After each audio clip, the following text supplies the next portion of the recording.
विद्यार्थी मित्र हो, राज्यशास्त्र विषयातील प्रकरण क्रमांक 5 समकालीन भारत सुशासन याचा अभ्यास आपण करत आहोत।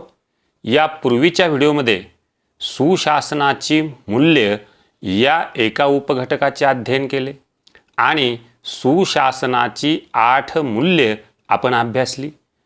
आजच्या व्हिडिओमध्ये आपण भारतातील नागरिक केंद्री प्रशासन या एका उपघटकाचा अभ्यास करणार आहोत।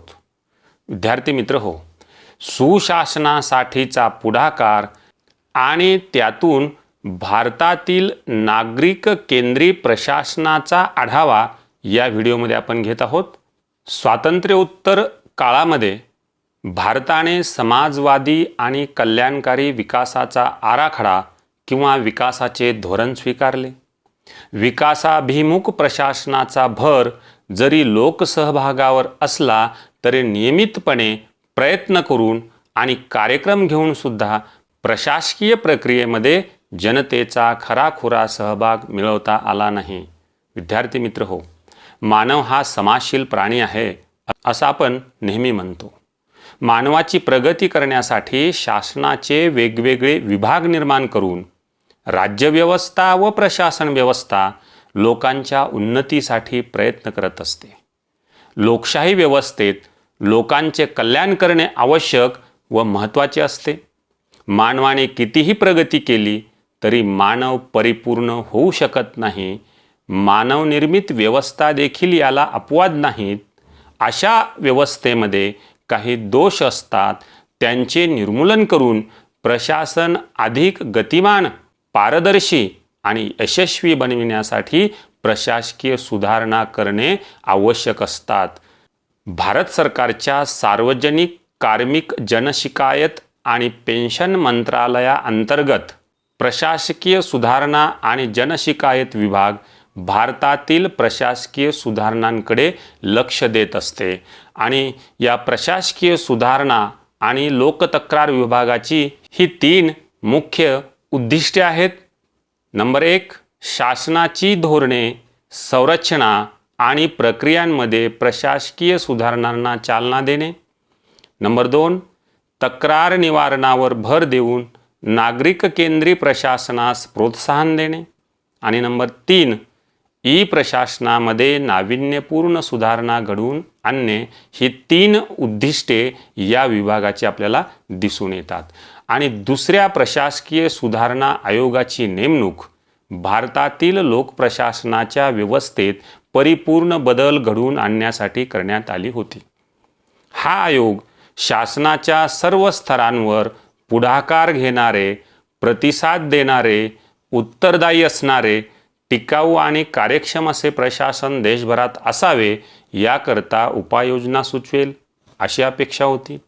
नागरिक केंद्री प्रशासन हे आयोगाच्या प्रमुख कार्यांपैकी महत्त्वाचे कार्य होते। आयोगाने अशी भूमिका घेतली की जर प्रशासन नागरिक केंद्री असायला हवे तर ते सहभागास प्रवृत्त करणारे आणि पारदर्शक असायला देखील हवे। ते परिणामकारक, कार्यक्षम आणि नागरिकांना प्रतिसाद देणारे देखील हवे। त्या पुढे जाऊन नागरिकांना सेवा देण्याचा गुणविशेष हा सर्व शासकीय संस्थांमध्ये झिरपला जायला हवा।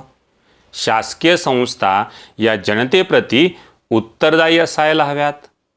राज्य संस्थेच्या प्राथमिक कामापैकी एक म्हणजे लोककल्याण साधने हे आहे आणि म्हणून जर प्रशासकीय संस्थांचे मूल्यमापन करण्याची वेळ आलीच तर सरतेशेवट ते नागरिकांना किती समाधान मिळाले यावर आधारित असायला हवे आणि यासाठी नागरिकांच्या आवाजाला महत्त्व द्यायला हवे अशी अपेक्षा या सुधारणा आयोगाने केलेली आहे।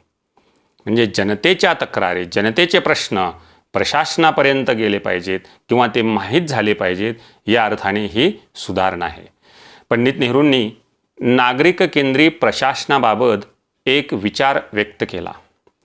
ते म्हणतात की प्रशासन म्हणजे केवळ हस्तिदंती मनोऱ्यात बसून राहणे, विशिष्ट प्रक्रियांचे पालन करणे, नार्सिसप्रमाणे स्वतःच मशगूल असणे म्हणजे स्वबाबत समाधानी असणे हा नसून काही मिळविण्याचा प्रयत्न करणे होय, प्रशासनाचा शेवटी कस लागणार आहे तो मानवी कल्याणासाठीच, म्हणजेच नागरिक केंद्री प्रशासन हे साचेबद्ध नाही, असा एक महत्त्वपूर्ण विचार पंडित नेहरूंनी व्यक्त केला होता. विद्यार्थी मित्र हो, दुसऱ्या प्रशासकीय सुधारणा आयोगाच्या प्रशासनाच्या सुधारणेसाठी काही शिफारशी आहेत, त्या आपण अभ्यासणार आहोत. पण आपण हे पाहिलं पाहिजे की पहिला प्रशासकीय सुधारणा आयोग हा 5 जानेवारी 1966 रोजी भारतामध्ये स्थापन झाला आणि त्याचे अध्यक्ष होते मोरारजी देसाई. आणि हे प्रशासकीय सुधारणा आयोग केंद्र सरकारच्या माध्यमातून स्थापन केले जातात किंवा निर्माण केले जात असतात. दुसरा प्रशासकीय सुधारणा आयोग हा 31 ऑगस्ट 2005 रोजी स्थापन करण्यात आला आणि त्याचे पहिले अध्यक्ष होते वीरप्पा मोइली. आणि या प्रशासकीय सुधारणा आयोगाने भारतातील पारंपरिक लोकप्रशासनात सुधारणा घडवून आणण्यासाठी काही मुद्द्यांकडे विशेष लक्ष वेधले आहे. ते 3 मुद्दे आहेत. नंबर 1, उत्तरदायी आणि पारदर्शक शासन. प्रशासनासाठी उत्तरदायी आणि पारदर्शक व्यवस्था निर्माण करण्यावर भर देण्यात आला आहे.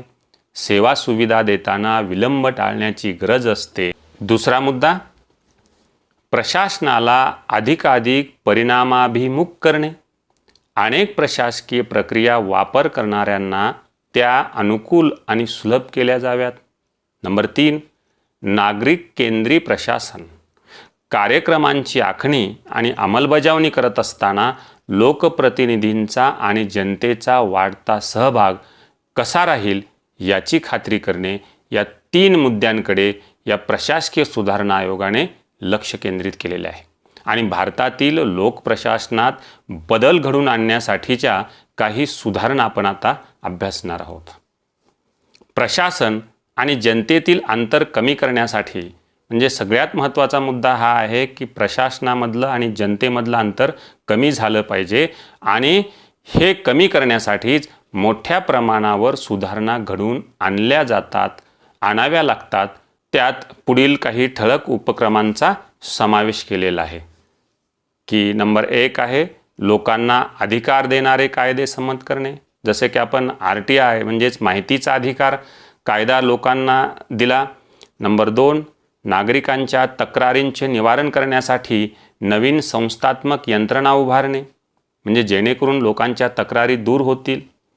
नंबर 3, नागरिकांना मिळणाऱ्या सेवांमध्ये सुधारणा व्हावी यासाठी त्यांना पोचता येईल अशा ठिकाणी कार्यालयाची स्थापना करणे. म्हणून प्रशासकीय कार्यालय हे जनतेच्या दारापर्यंत जाण्याची आता प्रशासनाने तयारी ठेवलेली आहे.